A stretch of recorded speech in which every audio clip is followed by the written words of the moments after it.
Fala pessoal, beleza? Aqui é Maciel, com meu amigo Ricardo Pavão. Estamos começando mais um programa The Rocks on the Radio, pela Urban TV. Na verdade, continuando... Estamos em continuação. A segunda parte de um programaço que a gente fez semana passada. A segunda parte de 2 do programa 40 anos do Rock BR. Exatamente. Né? Semana passada a gente falou dos primórdios lá, da Blitz, Lulu Santos, Rádio Táxi, Barão Vermelho. Foram 4 discos importantes e cruciais e importantíssimos para a fundação do que viria a ser o Rock BR. Que eles falam Marco Zero, né? Marco Zero do Rock BR. Isso. E hoje a gente vai continuar aqui com a segunda parte, falando de outros discos, outras histórias, mas que também foram igualmente importantes para o rock dos anos 80. Sem antes... O que tu ia falar mesmo? Esquecer de falar para os nossos patrocinadores. Um deles é a Root Records. Root Records. Que entrega nossas camisetas. Entrega não, né? Desinteressa, infelizmente. Que eles nos cedem, nos vestem aqui, o figurino maravilhoso. Hoje eu estou aqui com Casa das Máquinas. Não é uma banda dos anos 80, mas... E Mutantes também não, né? A gente, não é coisa de doido não, tá? A gente tá falando dos anos 80, mas estamos com... anos 70. Com camisetas... Apesar que Mutantes tem disco até em 80. Né? Mas esse é originário. E essa camisa do Mustangs tá... Essa aqui, eu acho que não volta não, cara. Depois Luiz, perdeu, Luiz, perdeu. Root Records com camisetas de rock, discos, vinil, CD, DVD, posters, souvenirs. A gente sempre fala que é Disneylândia do Disneylândia do rock. No ARS segundo piso. E também mandar o nosso abraço e nosso agradecimento à Actoro, Escola de Formação de Atores. Isso. Do nosso queridíssimo Gringo Star, que por um acaso também é nosso diretor aqui do programa. É o que manda. É o que manda. Certo? Certo. Então, dados os recados paroquiais iniciais, vamos dar um intervalinho, solta a vinheta, The Rocks on the Radio, volta já!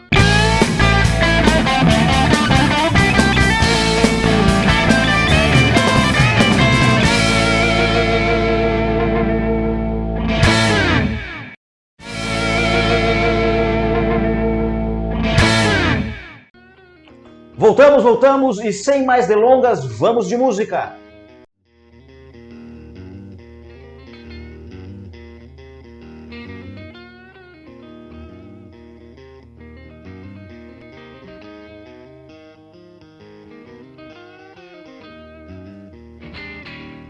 Pessoal, voltamos e acabamos de ouvir do grande inglês Hit. Nosso garoto de... Não é garoto de Liverpool, mas é de Londres, né? Eu não sei qual é Nem é Londres, né? Acho que não é? Eu até vou pesquisar isso aí. Enfim, é um rapazinho lá da ilha da... lá da Ilha da Rainha. Lá da Ilha da Rainha, amiga da Rainha. Que veio aqui pro Brasil, depois nós vamos contar a história, né? Menina Veneno, que quem não conhece, pelo amor de Deus, né? E a vida tem dessas coisas. A vida tem dessas coisas e Menina Veneno. Isso. Do grande Rich. Já falamos no programa anterior que o Rich fez parte de uma banda chamada Banda Vírmina, que tinha nada mais nada menos que Lobão, a bateria, e Lulu Santos na guitarra, Luiz Maurício na guitarra. E o Mu da cor do som no teclado. O Mu da cor do som, que tá até hoje por aí tocando. Sim, produtor, né? Irmão do Dade, baixista da cor do som. Irmão do Dade. Irmão do Dade. O Rich, cara, o Rich que também, né, por que ele tá aqui nesse programa, cara? Porque o Rich em 1982 lançou esse disco e foi um arrasa-quarteirão, né? Na verdade, aqui, esse disco foi gravado em 82 e lançado em 83. Mas aqui a gente tava tocando Menina Veneno, a vida essas coisas já tava estourando na rádio, né? Ou seja, influenciou muito os anos 80, Casa Nova, pelo telefone, e teve uma música que ele gravou, teve a participação do Steve Hackett, que era do Yes, né? Do Genesis. Do Genesis.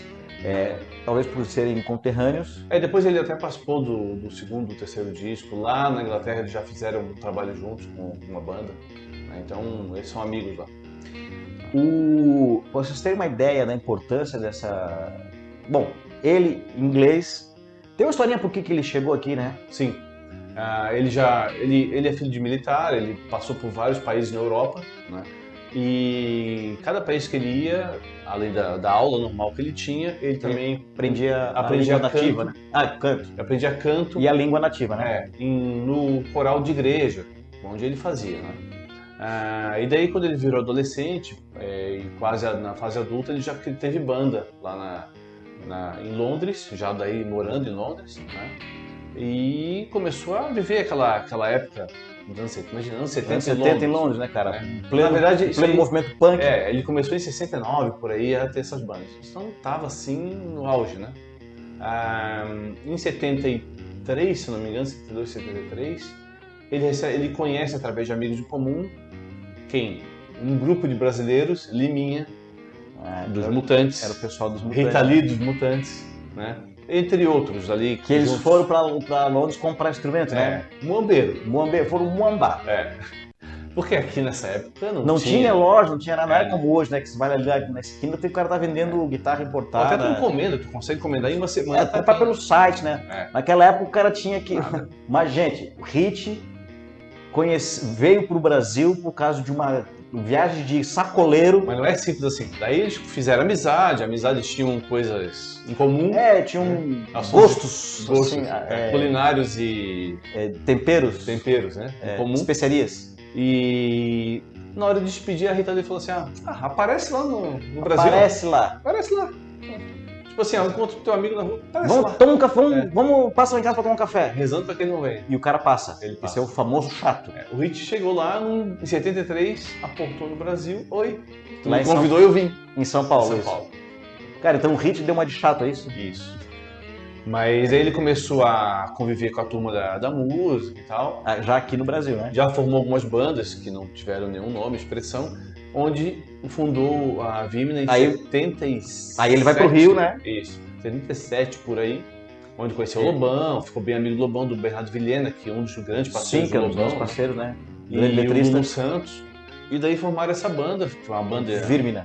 Uma banda de rock progressivo. De rock progressivo, tinha músicas de 9 minutos, era uma... O Lobão conta lá na história daquele... não aguentava mais tocar as músicas tinham uns compassos muito loucos. Ele saiu com dor de cabeça. O nosso amigo, o nosso Paul McCartney catarinense, o Duda Medeiros diria que teria que ter uma calculadora científica para tocar música, né? Para calcular o compasso. E daí o que acontece? Essa banda gravou o disco, mas não fez sucesso, não vingou, né? E daí nós já falamos isso em outros programas, era uma época onde a MPB reinava, né? O rock estava muito em baixa, né? Então daí acabou não vingando. E ele foi até dar aula de inglês para até músicos, assim, para até o Gal Costa e entre outros. Que essa turma gostava de gravar de vez em quando em inglês, né? E ele, como inglês, e já falava bem português, né? Então... Acho que ele não foi muito bom professor, né? Por quê? Essa turma falar inglês aí, Gal Costa, não aprendeu a falar inglês. Não sei. Só que daí chegou um momento que ele começou a compor com o Bernardo Vilhena, com o Lobão, etc. E ele pegou e gravou um disco, levou para a gravadora, com a ajuda desses artistas já conhecidos, né? E a gravadora ouviu esse disco aqui e lançou. E ficou pirado e tal. Deu mal aí sobre fazer o seu relacionamento, né, cara? Claro. Então, cara, esse primeiro disco chama Voo de Coração e ele teve como sucesso. Olha só, pessoal. Menina Veneno, que nós tocamos ali, A Vida Dessas Coisas, também tocamos. Voo de Coração, que daí é com o Steve Hackett, né, do Genesis, Casa Nova e Pelo Interfone. Tudo isso sucesso gigante nessa época. Mas Menina Veneno foi arrasadora até hoje. Até hoje, a gente ouvindo a música de novo para compor aí o programa, prestando atenção nos detalhes, é uma música atemporal. Infelizmente foi estragada por uma dupla de sertanejos aí, né, que gravou. Pois é, cara, eu prefiro não falar sobre esse assunto. Então vamos mudar desse. E tem gente que diz que é dele. Olha só a música nova do fulano, não sei como gravou essa porra aí. Mas tudo bem. E detalhe, tá? Eles venderam 1.200.000 cópias. Ele vendeu 1.200.000 cópias. Isso na época era disco de platina, né? É um negócio impensável. Não sei, a Blitz que a gente falou, né, que tá esse disco aqui, não sei se chegou a vender isso tudo. Em 82, não, depois na somatória, acho que no lançamento foram 400.000 cópias. Então, assim, ó, isso é um fenômeno que depois não se repetiu até, inclusive, né? E assim, ó, pessoal, nós estamos falando de uma época onde, como a gente já falou várias vezes, reinava muito o MPB, né? O Roberto Carlos tinha o título do rei. Ele era o intocado. É o Rei Roberto. E o restante era assim, ó, é o trio virado ali da MPB, que era o Gil e Caetano. E o Caetano. Isso, o Caetano. Existe uma lenda onde para tu conseguir qualquer coisa na música brasileira daquela época, e dizem que até hoje, tu tem que meio pedir a bênção para os três. Né? O próprio Lobão falou, você tem que ir lá beijar a mão deles para poder... E existe até uma certa panela que ninguém fala muito disso, tem alguns que vivem mais no meio musical, tem medo de falar, que até a parte eu tenho uma banda, eu quero fazer uma turnê na Europa, eu tenho que fazer, só tem uma empresa que as outras empresas de fora aceitam. Reconhecem. Que é a produtora da Paula Lavigne. Paula Lavigne, que é a esposa do Caetano Veloso. Então até aí tem um círculo fechado, né? Ali uma coisa que tu não consegue meio que sair dali se não for lá pedir a bênção. E o rock, ele veio na contramão. O sucesso estava lá. E é uma época onde tocava na rádio, cara, era orgânico. Né? A gente falou não tinha como segurar, né? Nós falando da Rádio Fluminense, né? O que aconteceu? Os músicos tinham acesso a chegar lá no DJ lá da rádio e falar assim, toca essa fita aqui pra mim, uma fita cassete, né? Pra quem não conhece, o cassete era o que tinha de mídia na época. Toca essa fita aqui, era gravado na garagem, os caras tocavam. Muitas bandas, daí vamos botar o Traje, como é que é? A banda lá de São Paulo também. O Ira. Isso tudo. O Titãs também foi assim, no início. Tá? No Rio de Janeiro, o próprio Paralamas também foi assim, com a fitinha lá do Vital. Né? Então, tudo isso, cara, eles não tinham como esse círculo fechado da MPB controlar. Como é que ele vai dizer assim, não, essa rádio não pode tocar? Não tem esse poder todo. Né? E daí a rock começou a bater de frente. E tem uma história do Roberto Carlos. O sucesso foi tão grande que chegou a gerar um ciúminho aí, né? Existe um boato muito forte que alguns dizem que não, outros dizem que sim. E nós já gostamos de uma polêmica, a gente vai falar e pronto. Né? Eu acho que sim. Eu também acho que sim. Dizem que quando o Roberto Carlos viu esse sucesso todo do Rich, o que acontecia? A Blitz é uma banda toda colorida, vai pegar outro público. O Roberto Carlos viu que ele cantava, por exemplo, Casa Nova, Voo de Coração é uma música romântica, ele era um bom cantor. Então o que aconteceu? O Roberto Carlos não era bonito, né? Não, mas o Roberto Carlos também não é, então tá tudo certo. O Roberto Carlos viu assim, peraí, vendendo tem tudo um isso. Crooner aí. Tem um crooner querendo fazer sombra pra mim aqui. Peraí. Dizem que o segundo disco foi muito bom, vendeu bastante, mas aí a coisa começou a esfriar, e ele caiu no ostracismo de um jeito que ninguém explica até hoje.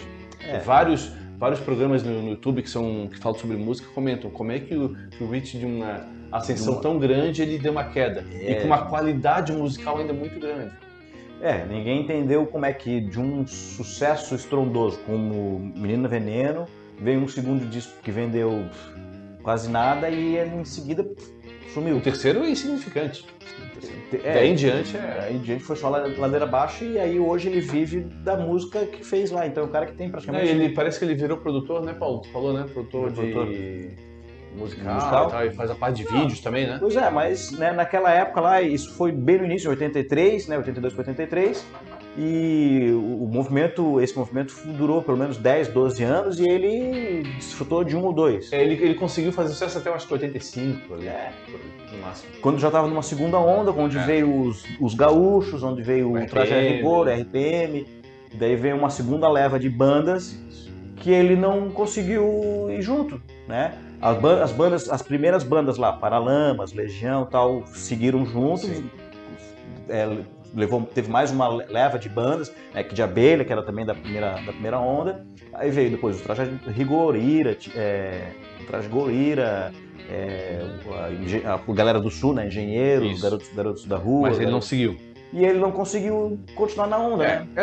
E aí vem essa história de que o Roberto Carlos meio que deu uma segurada. E o Roberto Carlos era o Roberto Carlos, ele manda as gravadoras, né, cara? Muito gravadora, os divulgadores, eles meio que mandavam no negócio. Vamos ver qual aqui. Chegou a informação. A discografia do Hit. Aqui, ó. 1.200 cópias do primeiro disco. 1.200.000 e depois 100 mil. Na segunda. No segundo, no terceiro. Esse segundo ainda tem algumas músicas de sucesso. Agora o terceiro já começa 60 mil. O segundo chegou até música e novela, que era aquela Champanhe, né? Se não me engano, alguma coisa assim. Mas depois... O terceiro disco vendeu 60 mil, o quarto disco de 87, 25, o outro disco de 88, 13, e daí tá negativo. Em 87 nós estávamos no auge do RPM também, o rock ainda estava com fôlego renovado. Né? A gente falou do Triunvirato de 86, com Cabeça de Dinossauro, o Selvagem e o disco 2 do Legião Urbana. Então, assim, em 86, 87 o rock ainda estava numa ascendente. Não, assim, era tava, auge, né? Talvez não tinha chegado no auge ainda. E ele, na contramão, estava então na descendente. Existe essa história que eu até acredito, mas alguns dizem que não tinha que ser. Mas isso é história.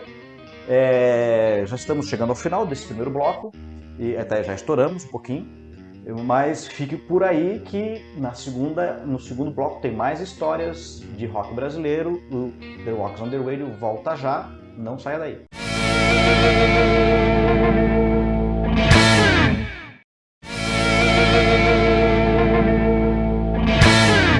Estamos de volta, voltamos galera aqui com The Rocks on the Radio e sem mais delongas vamos de música.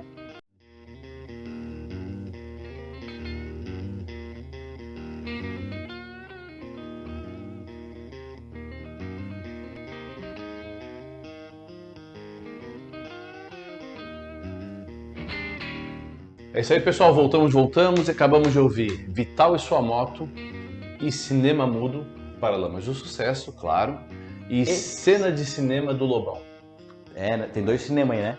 Vamos falar sobre isso. Cara, não poderia faltar Paralamas nem Lobão, né? Voltando a falar, né? A gente está falando, mas esse disco do Paralamas foi em 83. Foi gravado em 82, né? E também as músicas só tocaram em 82, tocaram um monte na rádio essas músicas. Uma banda e um artista solo muito importantes para... Muito. Né? Lobão, não só pela questão da Blitz, porque ele foi fundador da Blitz e gravou o primeiro disco, mas também como compositor e músico como carreira solo. E esse Cena de Cinema foi o primeiro disco dele, que ainda não tinha Me Chama, né? Ainda não tinha. Me Chama do segundo disco. Foi com os Ronaldos. Mas Cena de Cinema foi um estouro. E Paralamas do Sucesso, Vital e Sua Moto, Cinema Mudo, cara.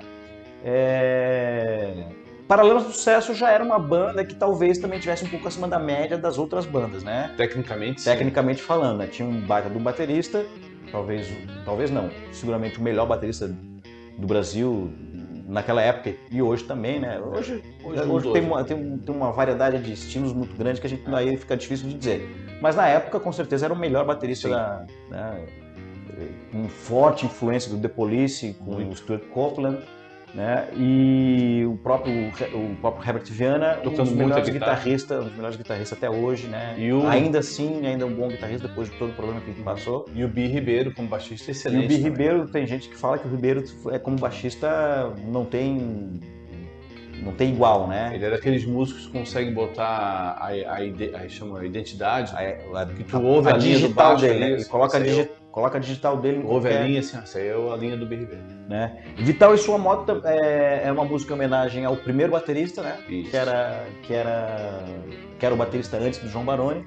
Né? Só que ele gostava muito de moto e acabou se acidentando. Na verdade, ele saiu da banda porque ele faltou um show, né? Faltou um show, né? Na faculdade, não sei das rural, não sei das quantas lá dele. E essa história tu conta bastante, né? Ele tinha show marcado do Paralamas, lá os três com o Vital na batera. E no dia do show ele não apareceu. Não sabe se por que lá ele não foi no show, né? O Bi Ribeiro tinha um amigo que conhecia o João Baroni, que naquela época assim, cara, tu quer tocar na minha banda? Tu tem o quê? Tem uma guitarra e um amplificador, então já é bom. Vem aqui. Já era uma coisa e o João Baroni tinha uma batera que era uma tama já. Já era uma tama na época. Era uma batera, né? E daí, eu tenho um amigo meu que toca bateria, eu conheço um cara que toca bateria e tem uma bateria. Então chama ele. Na época que todo mundo tocava só em Pinguim, Aerossom e coisas do tipo, Golpe. Aerossom foi a minha primeira bateria. A tua bateria foi Aerossom, né? Então assim, aí ele chegou, foi lá, fez o show, naquele 1, 2, 3 e vambora, e vai, né? E tá até hoje. 1, 2, 3, vai! Então assim, daí o João Baroni virou realmente o baterista do Paralamas, e claro, sem ele... Não seria a banda que é hoje, né? Temos muito a agradecer então a Vital, é isso? Exatamente. O Vital morreu, né? Morreu. Não sei do que, mas eles continuaram amigos. Sim, durante a vida toda do Vital eles eram amigos, né? Tem várias histórias, assim. Por exemplo, o primeiro baterista do Kid Abelha virou produtor deles e depois ele parou de... Ele virou produtor, virou empresário de outras bandas. Do Kid Abelha, do primeiro disco. Tá? Então não era... O cara não queria ser baterista. Estava lá na onda, foi... Sabe? Então tem várias histórias assim. Baterista é um povo meio preguiçoso, não, né? Gente boa, pessoal gente boa. O baterista não é muito, né? Não quer saber muito de trabalhar. Não, baterista gente boa. Né? Ó, o Paulo tá dizendo que sim. E nesse disco, né, cara, a gente teve só, por exemplo, do Paralamas, né? Cinema Mudo, que era a música que deu nome ao disco. Vital e Sua Moto, que é essa música que foi o carro-chefe do disco. E até hoje um dos maiores sucessos do Paralamas. É música que não pode, nunca deixaram de tocar em nenhum show, né? Não dá. A música Patrulha Noturna, que é um rockzinho muito legal, que é um rock bem adolescente, né? E Química, que não é deles, é do Aborto Elétrico, do Renato Russo. Que depois foi gravado pela Legião Urbana nesse disco aqui. Ó. Nesse disco aqui tem Química. Não, Química do Que País é Esse? Que País é Esse, tá certo. Eu tô doido. Que a gente falou no programa... A gente vai falar sobre ele no programa do Legião Urbana. Isso. Né? Então, aqui, com Química... O Herbert Viana dá uma empurradona, eu ia falar uma empurradinha, mas na verdade uma baita uma empurrada na carreira do Legião Urbana. O Herbert Viana foi um dos caras que levou a fita do Legião lá pro gravador, ó, ouve isso aqui, que isso aqui é bom. O irmão do Herbert Viana, o Hermano, era jornalista, né? E na época era editor da revista Bis, exatamente, que era a principal revista de música jovem na época. Então também tinha essa influência e tal, né? E o Renato e o Paralamas sempre foi, digamos assim, não digo mecenas, mas foi padrinhos de algumas bandas, né? Biquíni Cavadão foi uma delas, o próprio Legião Urbana. Só o Legião já tá de bom tamanho. Biquíni Cavadão é uma banda boa, tal, mas não dá nem pra comparar com o Legião, né, cara? Então esse foi o disco de estreia do Paralamas, né? E tem uma música muito legal nesse disco que é a Vovó Ondina. Vovó Ondina, é gente fina. Vovó Ondina era a avó do Bi Ribeiro e tinha um apartamento lá, acho que era Copacabana, não sei, Ipanema, alguma coisa assim. E eles iam os três lá pro apartamento da Vovó Ondina, afastavam os móveis e ia ensaiar. O Paralamas ensaiava na sala da Vovó Ondina, cara. E aí a música fala...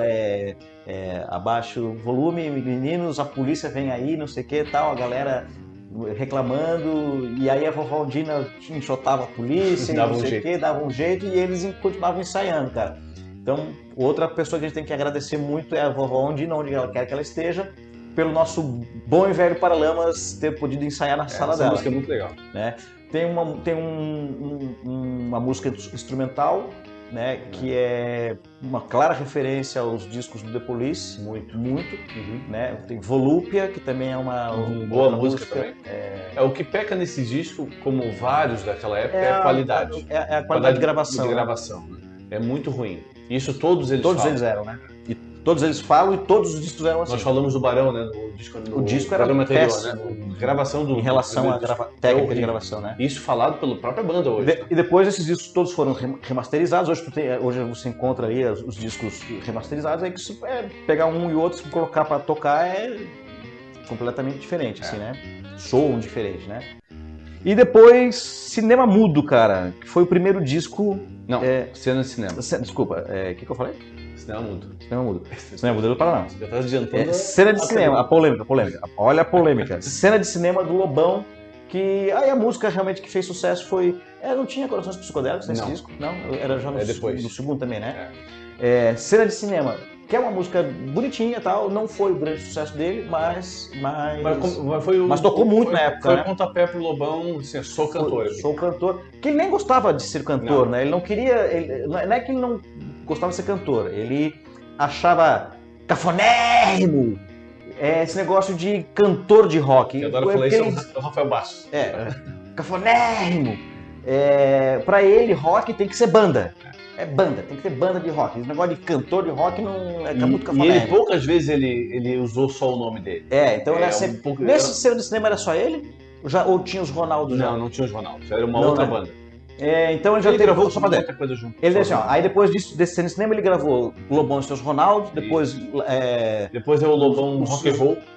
Mas não, com as bandas, era o Lobão e os Lenhadores. Isso. Lobão e os Presidentes. Exatamente. Depois esses Lobão e os Eremitas da Montanha. Tudo sempre era Lobão em alguma coisa. Porque tem que ter uma banda, ele não pode ser era a carreira solo dele, mas ele botava o nome da banda lá. Tinha que ter a banda. Teve algum disco que ele botou só Lobão. O Vida Bandida é só Lobão. Vida Bandida é só Lobão, né? E o Rock and Roll que é o grande disco dele, né? E o Rock and Roll também. Mas assim, qual é a historinha do...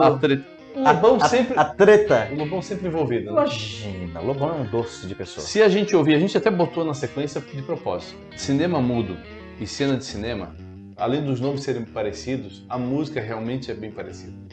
Tá? E o Lobão, durante quase uma vida inteira, ficou pegando no pé, dizendo que o Herbert Viana tinha roubado, tinha feito um plágio da música dele. Então não existe como provar quem inventou primeiro, quem fez primeiro, se houve ou não houve plágio, realmente são parecidas. Né? Eu acredito que não. Eu acredito que não. Era uma época que poderia haver essa coincidência, mas isso ele ficou anos com esse remoendo essa história.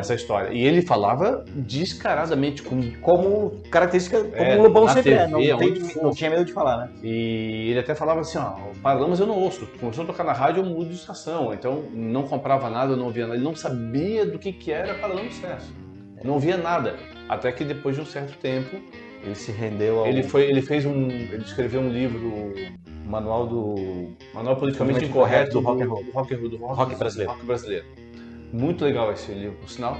Que depois gerou um disco, né? Que virou um disco onde ele pegou as músicas que, na opinião dele, são clássicos, e ele pegou realmente praticamente só clássicos, né?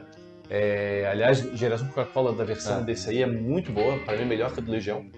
E ele ele pegou e foi ouvir Paralamas, onde ele falou que se arrepende muito de ter criticado Paralamas. Eu acho que ele gravou quase um segundo, se eu não me engano, né? Quase um segundo. E ele até chorou quando ouviu a música, né? Porque depois ele se rende, né? Porque ele como você falou, se arrependeu ou simplesmente se curvou, ou não se curvou, mas se rendeu ao talento que realmente o Herbert Viana tem como letrista, como músico, né? Como instrumentista. Né? São dois baita compositores, cada um com as suas características de música, mas não dá para dizer que são dos mais importantes autores, compositores do nosso rock. Então era isso? Era isso. O que a gente tinha para mais? Acabou. Encerramos esse bloco. Nós estamos já estourando aqui o nosso tempo. De novo. Então, não saia daí, daqui a pouco a gente volta para o encerramento e para os avisos paroquiais de sempre. Não saia daí, The Rocks on the Radio volta já.